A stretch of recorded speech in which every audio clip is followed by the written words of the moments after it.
Hello students, so we are starting with the next chapter of SP, that is chapter number 4, issue of debentures. Okay, so always company prefer to issue debentures rather than equity capital because उसमें उन लोग को ज़्यादा time मिल जाता है वापस से वो पूरा प्रिंसिपल अमाउंट रीपे करने के लिए. ओके, डेबेंचर्स होल्डर्स को काफ़ी समय बाद हम लोग को वापस से उनका प्रिंसिपल अमाउंट पे करना रहता है, for example 10 to 20 years. Okay, so company लेकिन डेबेंचर्स इशू करने से भी पहले कुछ कंडीशंस होते हैं. Company has to look into certain field, into certain matters before issuing debentures. अभी वो क्या है?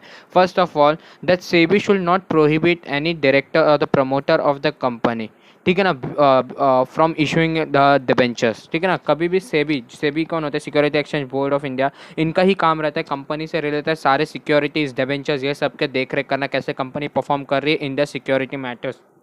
ओके, तो अगर सेबी ने रोक के रखा है कंपनी को डिबेंचर्स इशू करने से, तो वो कंपनी डिबेंचर्स इशू नहीं कर सकती. But if SEBI has not prohibited any director और the promoter of a company, then that company is allowed to issue debentures into the market to public और any other officers of the company. Okay, next point कहते हैं कि a company should not default any repayment of its principal और interest for more than 6 month. अगर company ने कोई loan लिया है तो 6 महीने से ज़्यादा कंपनी को डिफॉल्ट नहीं करना चाहिए उसका इंटरेस्ट चुकाने में. अगर 6 महीने से ज़्यादा हो जाएगा तो company is already into the default list और वो अपने आगे जाके डिबेंचर्स इशू नहीं कर सकते हैं. तो ये दो कंडीशन मिनिमम सेटिस्फाई होने चाहिए. इसी के बाद आगे के कंडीशन देखेंगे हम लोग जो आगे चैप्टर्स में पढ़ने वाले, तभी जाके कंपनी कोई भी एक डिबेंचर्स इशू कर सकते हैं अपने मार्केट में.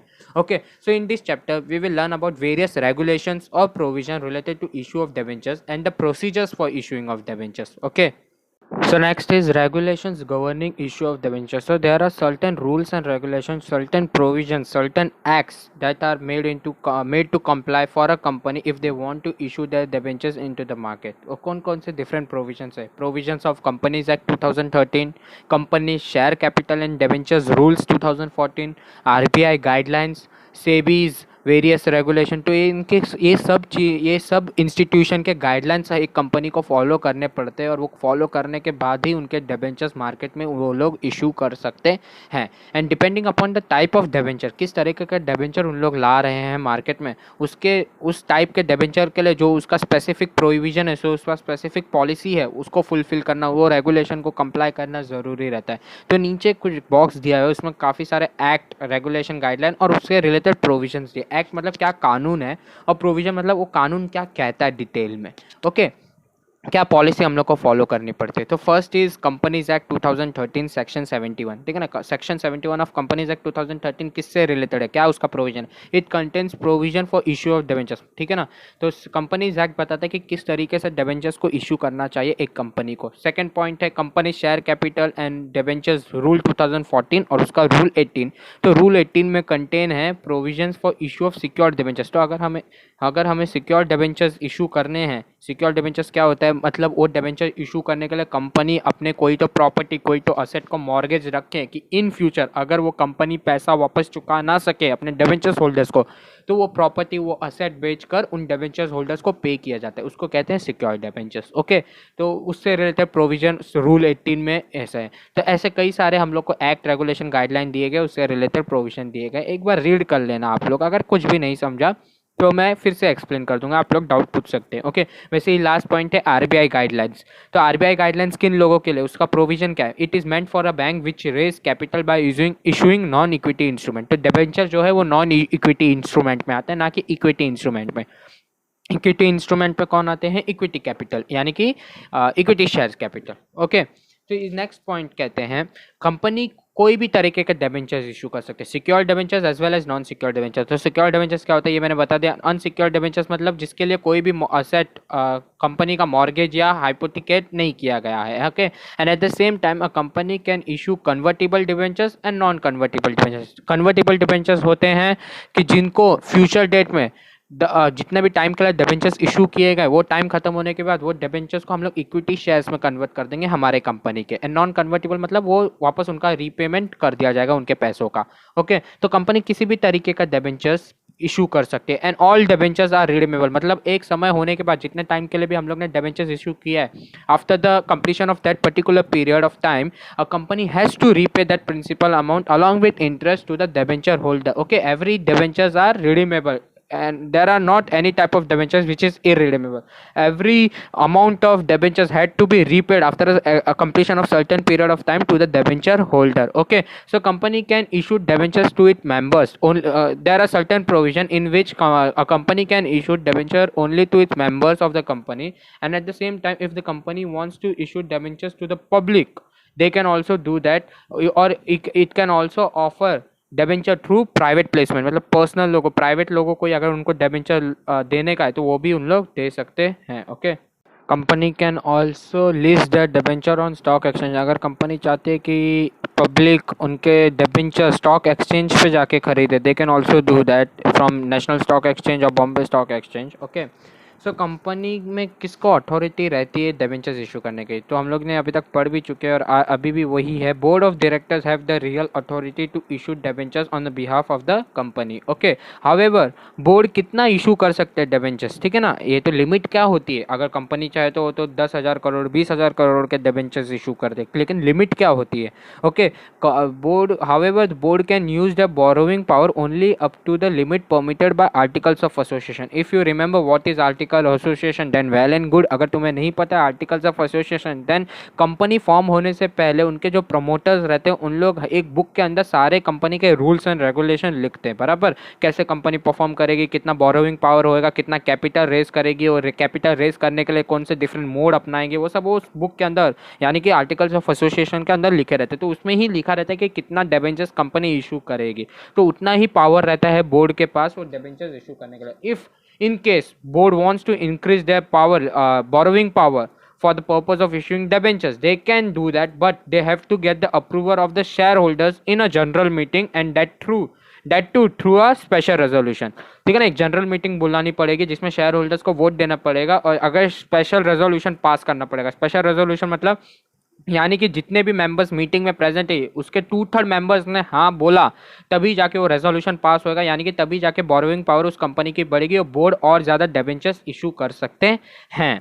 ओके, नेक्स्ट है provision for the issue of debentures. तो बहुत सारे डिफरेंट प्रोविजन्स दिए गए हैं, कैसे कंपनीज एक्ट के प्रोविजन क्या है डिबेंचर्स इशू करने के लिए, ठीक है ना. Company share capital and debentures rule 2014 क्या बोलता है डिबेंचर इशू करने के लिए, वहीं पे सेबी के क्या रेगुलेशन है. तो ये हम लोग इस चैप्टर में डिटेल में तो और पढ़ने ही वाले हैं, तो ये छोटा सा बस एक समरी है तुम्हारे लिए.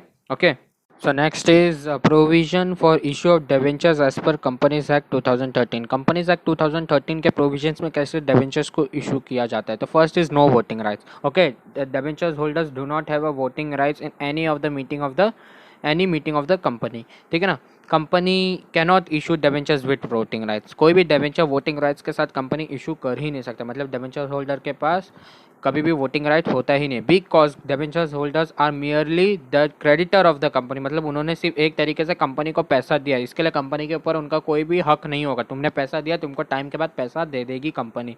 सो दे do not have voting right accept in matters affecting them. अगर कोई मीटिंग ऐसी हो रही है कंपनी के अंदर जिसमें जो रिलेटेड है डिबेंचर्स से, तो उसमें डिबेंचर्स होल्डर्स को राइट रहता है वोट देने के, unless they do not have any voting rights. Okay, next topic, next point is types of debentures. तो there are different types of debentures. हम लोग ने एक बार, हमें इसका आइडिया भी है कौन से डिफरेंट टाइप्स होते हैं. Company can issue secure debentures as well as unsecure debentures. क्या होते हैं हमें ये मालूम है. दे कैन इशू फुल्ली और पार्टली कन्वर्टेबल डिबेंचर्स और non convertible debentures. Fully partly क्या होते हैं, चाहे तो खत्म हो उनका डिबेंचर्स का पीरियड खत्म होने के बाद या तो सभी डिबेंचर्स को उन लोग इक्विटी शेयर्स में कन्वर्ट कर देते, या तो कुछ ही शेयर्स को इक्विटी शेयर्स में कन्वर्ट कर देते और बाकी बचे हुए शेयर्स का पैसा उन लोग डिबेंचर्स होल्डर्स को दे देते. Okay, to issue convertible debentures a special resolution has to be passed in the general meeting.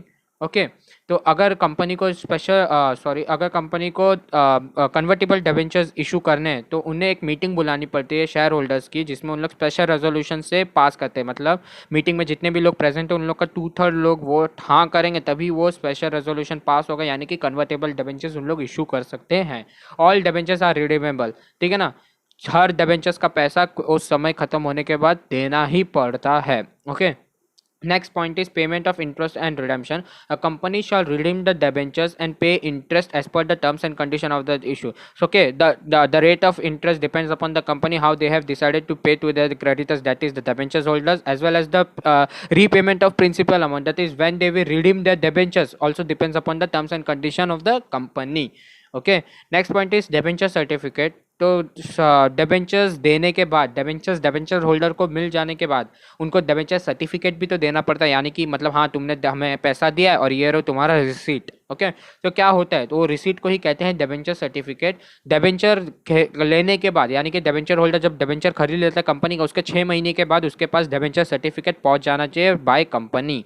Okay, next point is creation of debenture redemption reserve. अभी ये क्या होता है, so company, every company who has issued debenture has to create a debenture redemption reserve and that to out of the profits that is available for distribution of dividend. तो company का जो भी profit available है dividend देने के लिए, dividend हम लोग इक्विटी शेयर्स को देते हैं बराबर, तो जो भी प्रॉफिट अवेलेबल है कंपनी को डिविडेंड देने के लिए, उसी प्रॉफिट्स में से थोड़ा सा एक नया रिजर्व बनाना पड़ता है जिसका नाम रखते हैं debenture redemption reserve account. Okay, और ये this money can be use only for redemption of debenture, मतलब जब फ्यूचर में हमें वो डिबेंचर का पैसा डिबेंचर होल्डर्स को देना है तो वो इसी से पैसा दिया जाएगा, यानी कि डिबेंचर रिडेम्पशन रिजर्व से ही दिया जाएगा। So as per companies share capital and debentures amendment rule 2019, ठीक है ना, ये नया रूल आया है 2019 में। ये क्या कहते हैं, एमसीए हैज रिमूव्ड, एमसीए क्या होता है, ministry of corporate affairs. Okay, ये क्या होता है, ये सारे कंपनी का देख रेख करता है एमसीए। तो इन्होंने क्या किया है, MCA has remove debenture redemption reserve requirement for listed company, NBFCs and housing finance company. तो 3 तरह की कंपनी में अब डिबेंचर रिडेम्पशन रिजर्व का कोई यूज नहीं है, दैट इज लिस्टेड कंपनी, जो भी कंपनी लिस्ट हो चुकी है स्टॉक एक्सचेंज पे, NBFC that is non banking financial company, और हाउसिंग फाइनेंस कंपनी से। Okay, next point is appoint of debenture trustee. So if company is issuing its debenture to the public and that too more than 500 people, तो अगर company 500 से ज़्यादा लोगों को एक साथ डिबेंचर इशू कर रही है तो सीधी सी बात है, ना कंपनी इतने ज़्यादा लोगों पे एक साथ ध्यान दे सकती है, और ना ही डिबेंचर होल्डर, सारे के सारे डिबेंचर होल्डर एक साथ अगर उनको कोई पॉइंट इशू करने का तो एक एक करके सारी अपनी कंपनी के सामने बात रख सकते हैं। So all the debenture on behalf of them elect a representatives, ठीक है ना, उसका नाम रहता है, उसका काम होता है, उसको कहते हैं debenture trustee. Okay, so debenture trustee का काम क्या होता है, company has to appoint, if company is issuing debenture to more than 500 people at once, it has to appoint one और more than one debenture trustee. अब ये debenture trustee का काम क्या होता है, debenture trustee has to protect the interest of debenture holder, मतलब ये डिबेंचर होल्डर्स के इंटरेस्ट में काम करता है, उनके भलाई के लिए काम करता है। And company has to appoint trustee by entering into the contract with them called as debenture trustee. तो डिबेंचर इशू करने से पहले डिबेंचर ट्रस्टी को अपॉइंट किया जाता है, उसके साथ एक कॉन्ट्रैक्ट साइन किया जाता है जिस कॉन्ट्रैक्ट को कहते हैं debenture trust deed. Okay, next is debenture trustee can approach NCLT. ओके, अब ये एनसीएलटी क्या होता है, तो जो कंपनी के कोर्ट रहते हैं उसको कहते हैं एनसीएलटी। अगर कंपनी कोई भी प्रॉब्लम क्रिएट कर रही, कंपनी कोई भी डिफॉल्ट कर रही है तो कंपनी के कोर्ट को कहते हैं NCLT. Okay, debenture trustee have to redress the grievances of debenture holder, अगर कोई भी प्रॉब्लम डिबेंचर होल्डर्स फेस कर रहे हैं तो डिबेंचर ट्रस्टी को कंपनी को बताना रहता है। And if the company defaults in repaying any in principal amount और interest on maturity, okay, so debenture trustee can approach NCLT, that is National Company Law Tribunal। तो कंपनी अगर पैसा नहीं चुका रही है डिबेंचर ट्रस्टी को, डिबेंचर्स होल्डर्स को, तो डिबेंचर ट्रस्टी सारी डिबेंचर्स होल्डर्स के बात लेके एनसीएलटी पहुंच जाते हैं केस करने के लिए कंपनी के ऊपर। And NCLT can direct a defaulting company to repay the principal amount or interest। okay, next point is impose restriction। अभी ये क्या पॉइंट है, थोड़ा ध्यान से सुनना। So whenever debenture trustee is of the point of view that company has insufficient to redeem the principal amount, अगर कभी भी डिबेंचर ट्रस्टी को लगता है कि जितना भी पैसा कंपनी के पास इस वक्त अवेलेबल है वो पूरा नहीं है डिबेंचर होल्डर्स को रीपेमेंट करने के लिए, तो डिबेंचर्स होल्डर को थोड़ा प्रॉब्लम हो जाता है, थोड़ा टेंशन हो जाता है। एंड इन दैट केस दे में अप्रोच टू एनसीएलटी, दे में गो टू एनसीएलटी। तो एनसीएलटी के पास हम लोग जाते हैं और बोलते हैं कि अरे कंपनी तो बहुत ज़्यादा खर्चे कर रही है, बहुत ज़्यादा लाइबिलिटीज इनकर कर रहे हैं, बहुत ज़्यादा लॉस इनकर कर रहे हैं और इसकी वजह से डिबेंचर होल्डर को उनके पैसे नहीं मिलेंगे। तो एनसीएलटी एक ऑर्डर पास करता है जिससे जो कंपनी को बोलता है कि अब से ज़्यादा तुम लोग लाइबिलिटी इनकर नहीं करोगे, अब से ज़्यादा तुम लोग ज़्यादा खर्चे कंपनी में नहीं करोगे, ताकि डिबेंचर होल्डर के पैसे उनको उनके समय पे मिल सके। तो ये था impose restriction. NCLT can impose restriction on company to incur less liability so that they can repay the amount of the principal amount to debenture holder on the date of redemption. Okay, next point is punishment for contravention of provision of the companies act. तो अगर कोई भी company companies act के rules और regulation को follow नहीं करते, then the company and the officer shall liable to pay fine और imprisonment of both as per the prescribe act. तो जो भी उनका फाइन या पेनल्टी होगा, जो जितना भी टाइम इम्प्रिजनमेंट का रहेगा, उसके फॉलो करते हुए ही उनको फाइन और पेनल्टी और इम्प्रिजनमेंट की सज़ा दी जाती है। Means you have to comply with the companies act rule और else you will be levied with punishment of fine. Okay, so next topic is provision as per company share capital and debentures rule 2014, that is rule 18 हम लोग पढ़ने वाले। so first point is tenure of secured debenture। so कितने time period के लिए हम लोग secure debentures को इशू कर सकते हैं, कंपनी इशू कर सकती है मार्केट में पब्लिक को। ओके, सो इसमें बताया गया कि कोई भी सिक्योर डिबेंचर्स को कोई भी कंपनी 10 साल के लिए इशू कर सकते हैं। For a period of 10 year a company can issue its debenture to normal public and after 10 years it has to be redeemed compulsorily under the provision of this companies rule 2014। ठीक है ना, 10 साल तक हम लोग डिबेंचर्स को issue कर सकते हैं। लेकिन कुछ कंपनी है जिनको अलाउ किया गया है कि तुम 10 साल के ऊपर भी डिबेंचर्स इशू कर सकते हैं। There are certain companies like infrastructure और प्रोजेक्ट कंपनीज, मतलब जो लोग डेवलपमेंट कंस्ट्रक्शन कंपनीज हैं उनको 10 साल से ज़्यादा भी डिबेंचर्स इशू कर सकते हैं, but not more than 30 years, sorry. ठीक है ना, और भी डिफरेंट कंपनीज है like those company which are allowed by ministry of corporate affairs, reserve bank of India and central government. उन लोग 10 साल से ज़्यादा डिबेंचर्स इशू कर सकते हैं, but not more than 30 years. ठीक है ना, तो average time period debentures issue करने के लिए है 10 ईयर्स, लेकिन कोई कोई कंपनी को 10 साल से ज़्यादा भी अलाउड है, but not more than 30 years. कोई भी कंपनी 30 ईयर्स से ज़्यादा अपने डिबेंचर्स को इशू नहीं कर सकते। Next point is create charge on assets. Okay, अभी ये क्या होता है, ये पॉइंट हम लोग को इसके बारे में थोड़ा आइडिया है। So every company who has issued debentures to the public has to create charge on its asset covering the amount that has been issued in form of debentures। अभी इसका क्या मतलब होता है, फॉर एग्जांपल अगर मैंने 1 लाख रुपए का debentures इशू किया है मार्केट में पब्लिक को, तो मुझे 1 लाख रुपए के असेट मेरे कंपनी के साइड में निकाल के रखने पड़ते। क्यों? बिकॉज इन फ्यूचर अगर मैं मेरे डिबेंचर्स होल्डर को उनके इंटरेस्ट या उनके प्रिंसिपल अमाउंट नहीं दे पाया, तो वो मेरे असेट बेच के उनको अमाउंट मैं दे दूंगा। तो डिबेंचर्स इशू करने से पहले ही मुझे चार्ज क्रिएट करना पड़ता है। चार्ज क्रिएट करना पड़ता है मतलब मेरे असेट को साइड में निकाल के रखना पड़ता है, कोर्ट को दिखाना पड़ता है, देखो भाई मैं तो पूरी सेफ्टी के साथ डिबेंचर्स इशू कर रहा हूँ, अगर कल का मैं पैसा उनको इंटरेस्ट नहीं चुका पाया तो मैं असेट बेचने को तैयार हूँ। ओके, एक बार रीड कर देते हैं। Company has to create charge on the assets of the company और इट्स सब्सिडरी कंपनी और होल्डिंग कंपनी। ठीक है ना, वैल्यू कितना होना चाहिए, कितना का चार्ज बनाना पड़ेगा हम लोग को, कितने असेट को चार्ज क्रिएट करना पड़ेगा। The value of charge should be adequate to cover the entire value of debentures as well as interest to be paid on it. ठीक है ना, जितना का डिबेंचर्स है प्लस उस पर जितना इंटरेस्ट पे करने का उतने का असेट पे, उतने पे चार्ज मेरे को असेट पे मेरे क्रिएट करना पड़ेगा। And if the government company issue secured debenture which has central or state government's guarantee, they do not need to create any charge on its asset। अगर कोई भी गवर्नमेंट कंपनी डिबेंचर्स इशू करे तो उनको charge अपने asset पे create करने की ज़रूरत है नहीं, क्योंकि उनके पीछे सेफ्टी पहले से ही है, क्योंकि वो गवर्नमेंट कंपनी है। गवर्नमेंट उनको उनका पैसा तो दे ही देगी। गवर्नमेंट में इन्वेस्ट किया हुआ कोई भी पैसा कभी भी डूबता नहीं है। Okay, next is appointment of debenture trustee. हम लोग ने इसके बारे में भी थोड़ा पढ़ा था that whenever you are issuing debenture that to more than 500 people at one time, you have to appoint one or more than one debenture trustee। तो कंपनी को debenture trustee अपॉइंट करना पड़ता है। कंपनी हैज़ टू एग्जीक्यूट, और उसको contract किस में हम लोग साइन करते हैं, debenture trust deed में, बराबर। So company has to execute a debenture trust deed either before issuing prospectus or offer letter। ठीक है ना, प्रॉस्पेक्टस इशू मतलब डिबेंचर्स इशू करने से पहले हम लोग को प्रॉस्पेक्टस देना पड़ता है कॉमन पब्लिक को।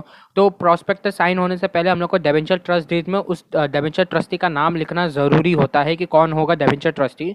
और या तो प्रॉस्पेक्टस इशू होने से पहले या फिर 60 days from the allotment of debenture, या तो अलॉटमेंट डिबेंचर्स अलॉट करने के बाद 60 डेज के अंदर अंदर एक डिबेंचर ट्रस्टी को अपॉइंट करना ज़रूरी होता है। वो डीड के अंदर होता है क्या, trust deed, debenture trust deed के अंदर होता है क्या, that deed contains the terms and condition that has been agreed by the company as well as the debenture trustee and clearly states the role of debenture trustee। क्या role होगा, क्या काम करेगा वो, ये सब उसमें debenture trust deed में लिखा रहता है। Next point is create debenture redemption reserve। So we all know that debenture redemption reserve is a separate kind of a reserve which is created out of the profits available to the company for distributing the dividend।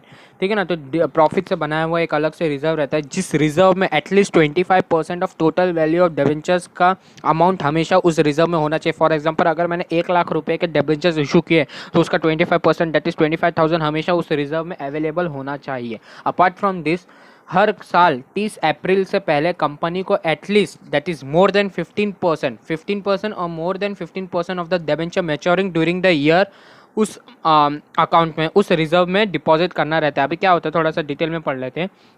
For example जितने भी debentures मैंने issue किए वो सभी एक ही तारीख पे redeem नहीं होंगे, सबका डेट मैंने अलग अलग दिया है रिडेम्पशन होने का। फॉर एग्जाम्पल कुछ डिबेंचर मेरे इस साल रिडीम होंगे, कुछ अगले साल।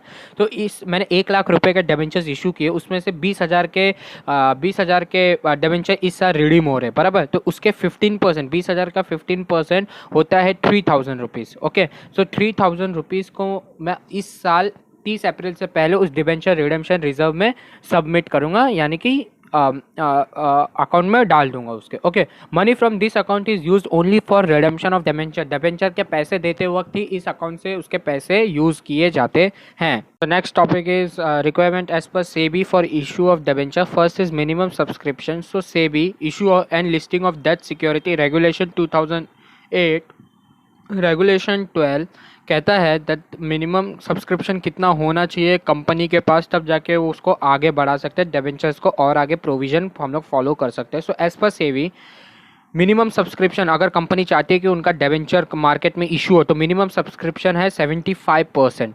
ठीक है ना, जितना भी हम लोग इशू कर रहे हैं अपने डिबेंचर उसके 75% लोग उसको खरीदने चाहिए। और मिनिमम सब्सक्रिप्शन का अमाउंट भी दिया है दैट इज ₹100 करोड़। तो कम से कम 100 करोड़ के डिबेंचर तो कंपनी को मार्केट में इशू करने चाहिए, और उसमें भी 75% एटलीस्ट 75 करोड़ के लोग खरीदने भी चाहिए, तब जाके हाँ आगे हम लोग डिबेंचर्स के बारे में बात कर सकते हैं। इफ़ नहीं, अगर लोग ने सब्सक्राइब नहीं किया है डिबेंचर्स को, so that money should be return to those people within 12 days from the date of closure of that issue. ठीक है ना।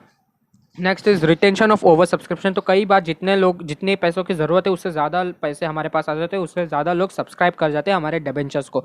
तो कंपनी क्या बोल रही है, कभी कभी उन लोग वो पैसा जो उनके पास एक्स्ट्रा है उन लोग रख भी सकते हैं अपने पास, अगर यानी कि उन्होंने ऑफर लेटर में पहले से ही मेंशन किया है तो।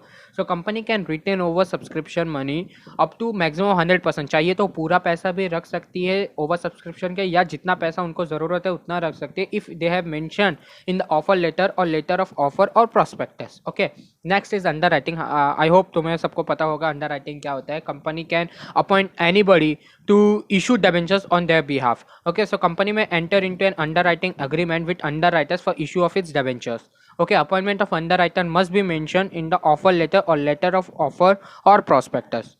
Okay, next point is credit rating. So SEBI issue of capital and disclosure requirement regulations 2018 क्या कहता है कि हर कंपनी जिसको डिबेंचर्स इशू करने हैं मार्केट में उसको क्रेडिट रेटिंग ऑब्टेन करना जरूरी है from a credit rating agency. Okay, company is making a public issue और right issue of convertible debentures must obtain credit rating from one और मोर क्रेडिट रेटिंग एजेंसी। क्योंकि कोई भी पब्लिक बिफोर इन्वेस्टमेंट उन लोग कंपनी के बारे में और जानना चाहते हैं कि क्या मेरा पैसा सेफ रहेगा अगर मैंने इस कंपनी में इन्वेस्ट किया है, तो कैसे पता चलेगा ये पैसा मैंने जहाँ पे इन्वेस्ट कर रहा हूँ सेफ रहेगा। ये क्रेडिट रेटिंग एजेंसी ही बताती है कि अरे ये कंपनी तो बहुत सेफ है, तुम लोग इन्वेस्ट कर सकते हो। So company before issuing any debentures and any security should obtain from one और more than one credit rating agency its credit rate. Okay, so the rating should be mentioned in the offer letter or letter of offer or prospectus.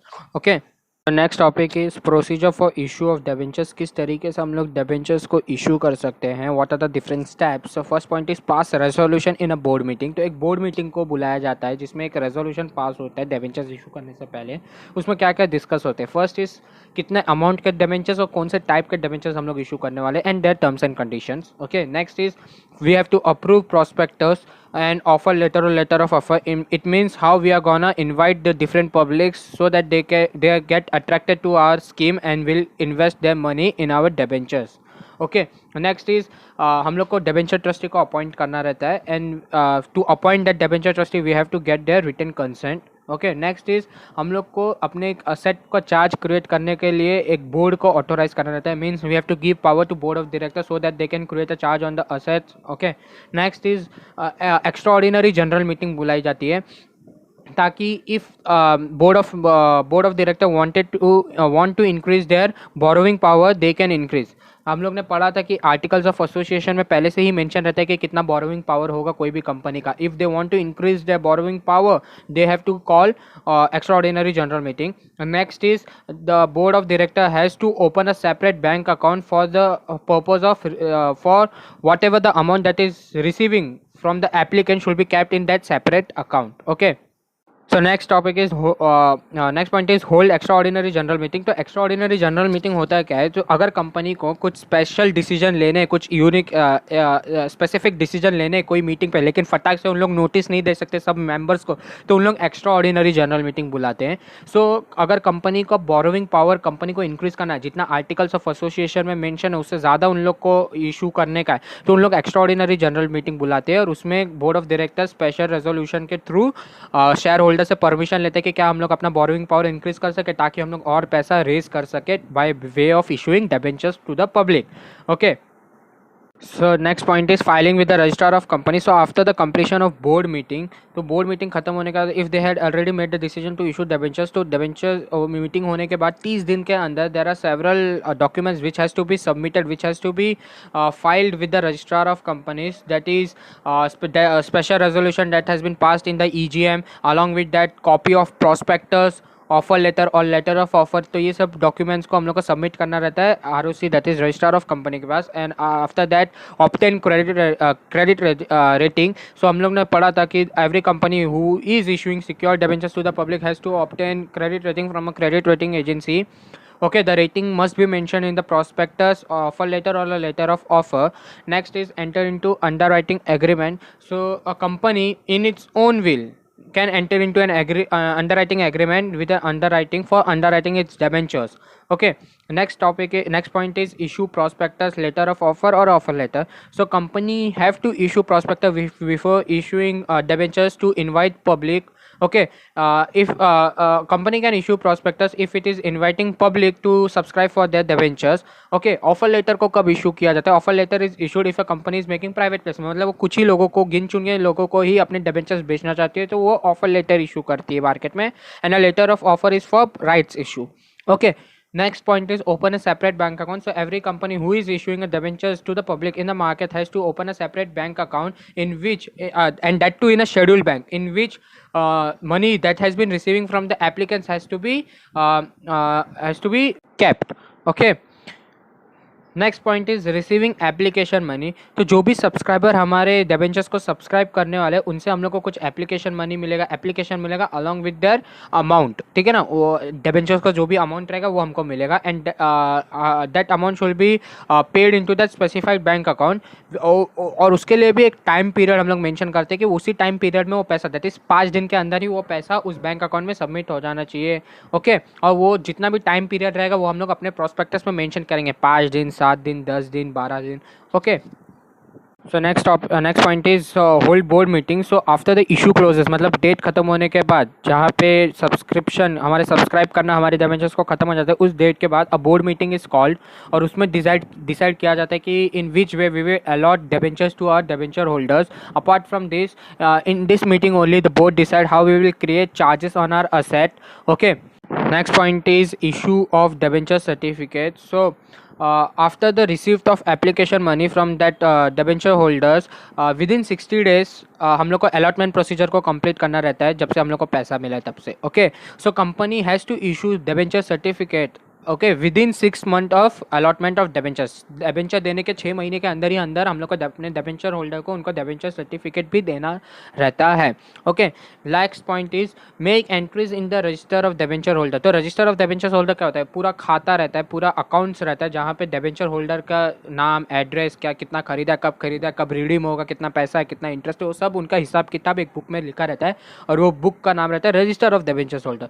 तो the secretary of a company has to make entries in that register of debenture holder within 7 days after the board approval of allotment. तो एक बार board ने approve कर दिया कि हाँ अब हम लोग को अलॉट करने का अपने डिबेंचर को, डिबेंचर होल्डर्स को, तो 7 दिन के अंदर, अप्रूव होने के 7 दिन के अंदर secretary of the company has to make entries into that register of debenture holder.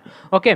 But if the company is issuing its debenture in demat form, मतलब इलेक्ट्रॉनिक फॉर्म में भी अभी आजकल तो इलेक्ट्रॉनिक फॉर्म में ही इशू करते हैं. So if company has decided that they will issue their debentures in electronic form, तो they do not have to maintain any register of debentures holder, क्योंकि इलेक्ट्रॉनिक फॉर्म में तो ऑटोमेटिकली सभी चीज़ का हिसाब किताब हो जाता है।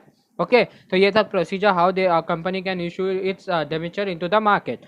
नेक्स्ट टॉपिक जो है डिबेंचर ट्रस्टीज का, वो इस साल के बोर्ड के एग्जाम्स के लिए नहीं है। एक्चुअली इससे रिलेटेड कोई भी क्वेश्चन आप लोगों को एग्जाम में नहीं आने वाले हैं, तो इस वक्त मैं इसको कंटिन्यू नहीं कर रहा हूँ। जब हम लोग फिजिकल क्लासरूम में मिलेंगे तो I will teach you, okay. लेकिन कोई भी डाउट रहेगा तो एक बार आप लोग सभी लोग पूछ सकते हैं। आई होप ये चैप्टर क्लियरली समझा हो सबको, and at the same time I was able to convince you with every topic that was available in the chapter. Okay, thank you very much.